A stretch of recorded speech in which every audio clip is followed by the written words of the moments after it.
മലയാളികൾക്ക് ഏറ്റവും ഇഷ്ടപ്പെട്ട ബീഫ് ഉലർത്തിയതാണ് ഞാൻ ഇന്ന് ഉണ്ടാക്കാൻ പോകുന്നത്.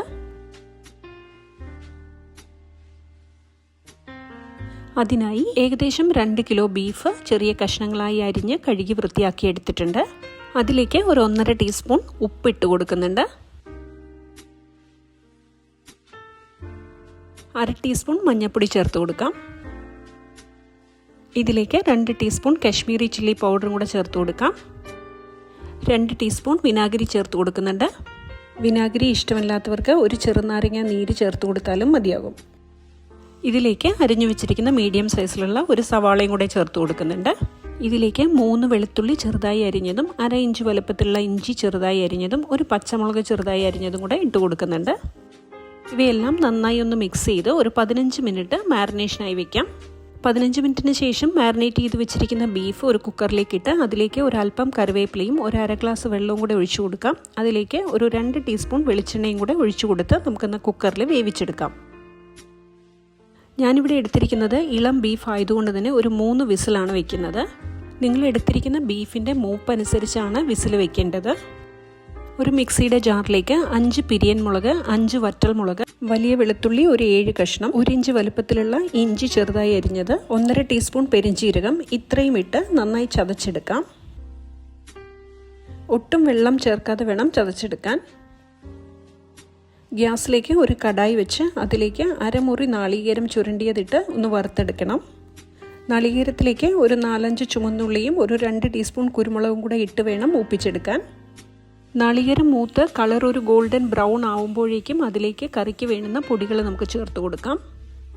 2 ടീസ്പൂൺ നിറയെ മല്ലിപ്പൊടി, 2 ടീസ്പൂൺ നിറയെ കാശ്മീരി മുളക് പൊടി, ഒരു 1/4 ടീസ്പൂൺ ഗരം മസാല പൊടി, ഇത്രയും ഇട്ട് നാളികേരം ഒന്നുകൂടെ മൂപ്പിച്ചെടുക്കാം. പൊടികളൊക്കെ ഇട്ട് ഒരു 2 മിനിറ്റ് സോട്ട് ചെയ്തതിന് ശേഷം നമുക്ക് ഗ്യാസ് ഓഫ് ചെയ്യാം. ഈ തേങ്ങ വറുത്ത് വെച്ചിരിക്കുന്നത് നന്നായി ആറിക്കഴിഞ്ഞാൽ നമ്മുടെ മിക്സിയുടെ ജാറിലേക്ക് ഇട്ട് നമുക്കൊന്ന് അരച്ചെടുക്കാം. ഒട്ടും തന്നെ വെള്ളം ചേർക്കാതെ കുരുമുളകൊക്കെ നന്നായി പൊടിഞ്ഞ് കിട്ടുന്നത് വരെ നിർത്തി വേണം നമുക്ക് പൊടിച്ചെടുക്കാൻ. അപ്പോഴേക്കും കുക്കറൊക്കെ തണുത്ത് വന്നിട്ടുണ്ട്.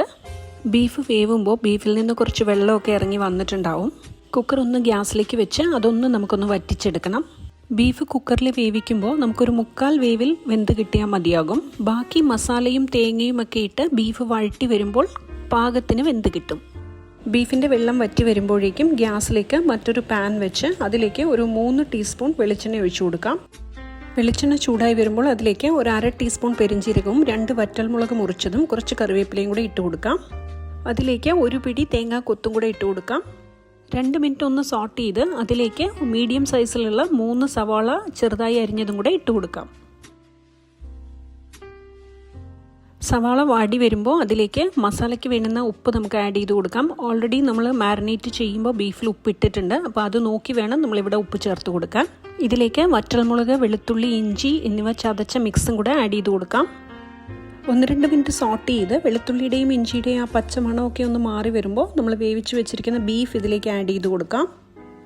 ബീഫ് ഇട്ട് കൊടുത്ത് നന്നായി ഇളക്കി യോജിപ്പിച്ചതിന് ശേഷം ലോ ഫ്ലെയിമിൽ ഒരു 10 മിനിറ്റെങ്കിലും മിനിമം നന്നായി വഴട്ടിയെടുക്കണം.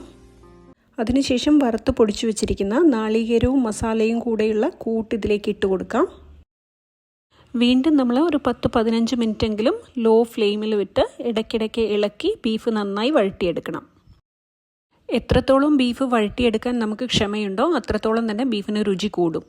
ബീഫ് നന്നായി വഴണ്ട് ഒരു ബ്രൗൺ ഷെയ്ഡിലേക്ക് വരുമ്പോഴേക്കും നമുക്ക് ഗ്യാസ് ഓഫ് ചെയ്യാം. ഉയരം കൂടുന്തോറും ചായയുടെ രുചി കൂടുമെന്ന് പറയുന്നത് പോലെ തന്നെ ഇരിക്കും തോറും ബീഫിൻ്റെയും രുചി കൂടും.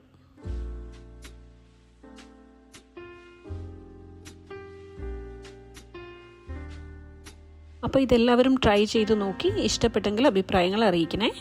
Thank you for watching.